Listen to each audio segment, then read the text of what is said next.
Hi అండి, అందరూ ఎలా ఉన్నారు? బాగున్నారా? సో ఈరోజు ఏంటంటే మనము పూల మొక్కల కోసం రకరకాల ఫెర్టిలైజర్స్ వాడుతుంటాం కదా, మొక్కలు హెల్తీగా పెరగడానికి, పూలు కాయలు ఇవన్నీ బాగా రావడానికి. సో పూల మొక్కలకి మనము ఈజీగా ప్రతి ఒక్కరూ చేసుకునే ఒక ఈజీ కంపోస్టింగ్ లాంటి దాని గురించి ఈరోజు మాట్లాడుకుందామండి.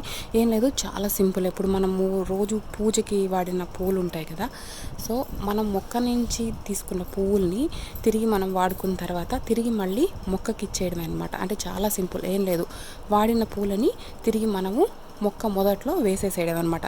చాలా సింపుల్ కదా. ఇది ఒక టైప్ ఆఫ్ కంపోస్టింగ్ అనమాట. ఇప్పుడు యూజువల్గా ఏంటంటే మీరు ఇక్కడ ఒక మొక్కను చూస్తున్నారు కదా, పూల మొక్క చాలా గ్రీన్గా, చాలా మొత్తం పూలు చాలా హెల్తీగా ఉంది కదా. సో దీనికి మేము రోజు చేసే కంపోస్టింగ్ ప్రాసెస్ ఏంటంటే ఇదే అనమాట. రోజు ఈ మొక్కకి వచ్చిన పూలని కోస్తాము, తర్వాత వాటిని ఏంటంటే తిరిగి మళ్ళీ పూజకు వాడిన తర్వాత తిరిగి అక్కడే మట్టిలో వేసేస్తాం అనమాట. ఇలాగ డైరెక్ట్గా మొక్క వేళ్ళ దగ్గర వేసేయడం అనమాట. ఇప్పుడు ఏంటంటే యూజువల్గా మనం ఇలాగ పువ్వులు కాకుండా వెజిటేబుల్స్ వేస్ట్ ఇలాంటివి కనుక వేసామనుకోండి, పైనంతా పురుగులు ఇలాంటివన్నీ వస్తుంటాయి కదా.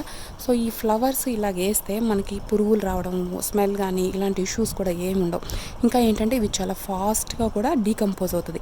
మనం వేసిన ఒక 15 డేస్కే మంచి ఎరువులాగా మారిపోయేసి తిరిగి మొక్కకు కావాల్సిన పోషకాలని అందుతాయి అన్నమాట. అంటే మన మొక్క నుంచి ఏవైతే తిరిగి తీసుకున్నామో దాన్ని మనం మళ్ళీ తిరిగి దానికి ఇచ్చేసామన్నమాట. ఇదే చాలా సింపుల్ కదా. సో ఇలాగే దీనివల్ల ఏంటంటే ఇట్లా మనము కంపోస్టింగ్లు ఇలాంటివి ఏదైనా యాడ్ చేస్తూ ఉంటే మీరు ఇప్పుడు ఇలా చూస్తున్నారు కదా, సాయిల్ అనేది చాలా లూజన్ అయిపోతుంది అనమాట. అంటే మట్టి ఒక్కోసారి మనకి అనిపిస్తుంటుంది కదా చాలా గట్టిగా ఉంది అనేసి. అలా ఎందుకు అయిపోతుంది అంటే దానికి తగినంత ఆర్గానిక్ మ్యాటర్ లేకపోవడం వల్ల, దానిలో ఎర్త్వామ్స్, మైక్రో ఆర్గానిజమ్స్ ఇలాంటివన్నీ లేకపోవడం వల్ల అలా అయిపోతూ ఉంటుంది.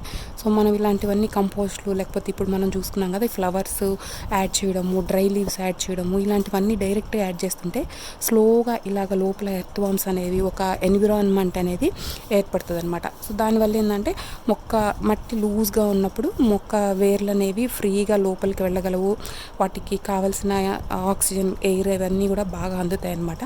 సో మొక్క అనేది ఇలాగ చాలా హెల్తీగా పెరుగుతుంది, పూలు అన్నీ బాగా పూస్తాయి అన్నమాట. సో మా ఇంట్లో మేము దాదాపుగా మా పూల మొక్కలకి అన్నిటికీ వాడే ఎరువు ఏంటంటే ఇదే అండి. తిరిగి పూసిన పూలని మళ్ళీ తిరిగి మొక్కకే ఇచ్చేస్తాం అనమాట. దాంతోపాటు వాటికి ఆకులు రాలుతుంటాయి కదా, సో ప్రతిరోజు అలాగ పండిపోయిన ఆకులు, ఎండిన ఆకుల్ని వాటిని కూడా ఏంటంటే తిరిగి ఈ పూలతో కలిపేసేసి ఇలాగ మట్టిలో వేసేయడం. దీనివల్ల ఏంటంటే మనకి రెండు ఉపయోగాలు ఉంటాయి అన్నమాట. ఒకటి ఏంటంటే తిరిగి మనము మట్టికి కావాల్సిన పోషకాలను ఇవ్వడమే కాకుండా ఇది ఒక మల్చ్ లాగా కూడా, అంటే ఏంటంటే మనము సాయిల్ మీద ఎండబడకుండా ప్రొటెక్ట్ చేస్తున్నాం అనమాట.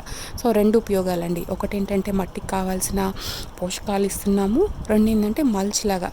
సో ఇది చాలా ఈజీ అండి, ప్రతి ఒక్కరు కూడా చేయొచ్చు అనమాట. అంటే మనం కంపోస్టింగ్ చేసుకునే వాళ్ళు ఏంటంటే ఇలాంటి పువ్వులు ఇవన్నీ కూడా కంపోస్ట్ బిన్కి యాడ్ చేస్తుంటారు కదా. సో చేయని వాళ్ళు, కంపోస్టింగ్ చేసుకోలేని వాళ్ళు, అపార్ట్మెంట్స్లో ఉండేవాళ్ళు, అలాంటి వాళ్ళు ఏంటంటే ఇలాగా నేరుగా వాడిన పూల్ని మొక్క మొదల దగ్గర వేసేయచ్చండి.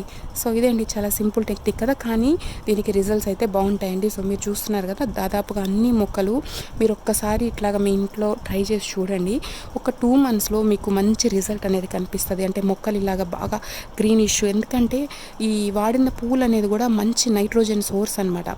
సో మొక్కకు నైట్రోజన్ అనేది అందినప్పుడు ఇలాగా గ్రీనిష్గా ఎక్కడ ఒక మచ్చ కూడా లేకుండా ప్లాంట్ అనేది చాలా హెల్తీగా పెరుగుతుంది.